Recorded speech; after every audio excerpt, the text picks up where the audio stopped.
I'm going to show you how to do a wood grain effect.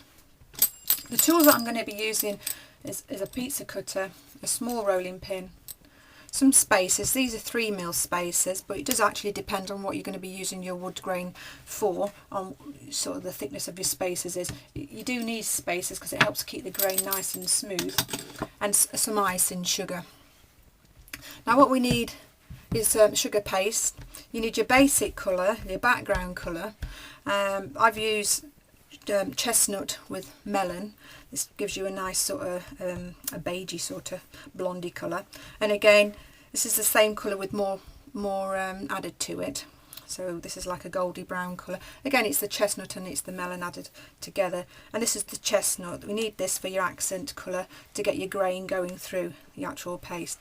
Now I've warmed the paste up, it's nice and warm and soft, and I'm going to add the darker colour to it. Now if you need more, a larger quantity, then fine. You should just use more paste. It doesn't actually matter, as long as this accent sort of colour is no more than half of your background colour. You'll be okay. You'll be fine. Now I've rolled it into a sausage, and I'm adding the other colour to it, and then I'm going to get some of the chestnut paste colour and put it directly onto the paste, and just go all the way down it. Now it's very important that that paste is going all the way down. Now the way we get it nice and streaky is by just folding your paste into 3, rolling it,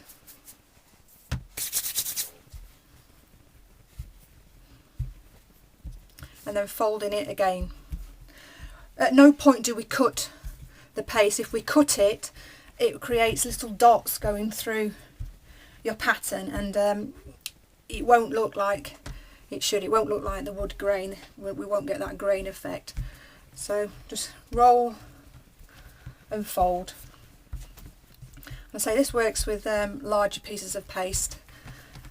So if you want big planks of wood, it works just as well. You can see the grain starting to come through now, and of course while we're rolling and folding, the fold actually creates, if you can quite see it, like a knot appearance, what we get in wood as well, which is quite good. So we just keep rolling, folding, and you see the colours and the grain starting to come through now. Now you can just flatten it down slightly,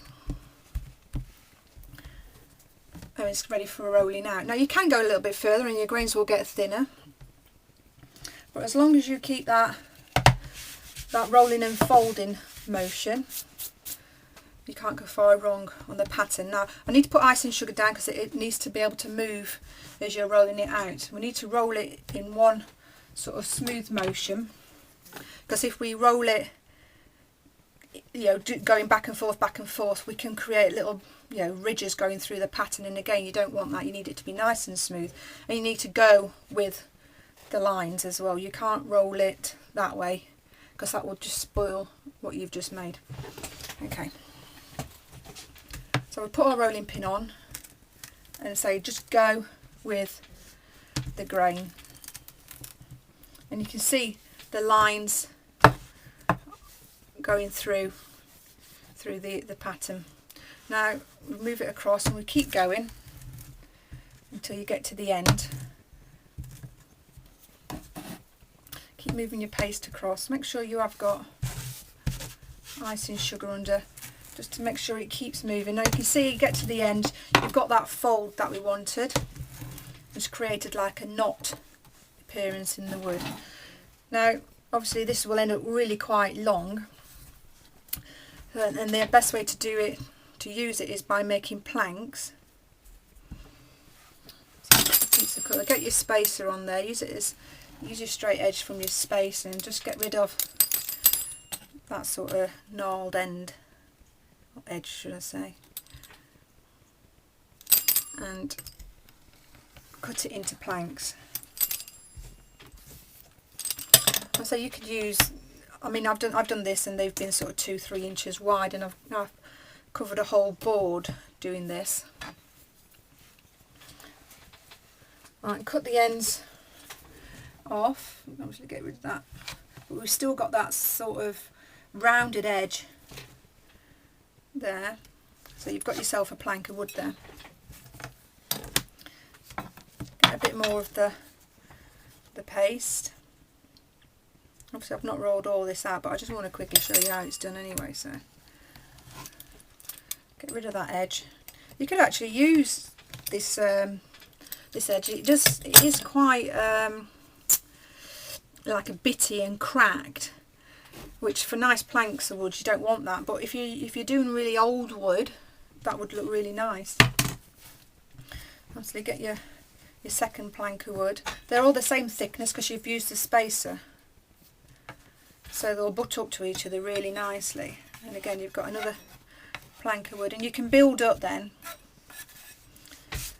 over a board or whatever you're doing to make it look like it's actual wood.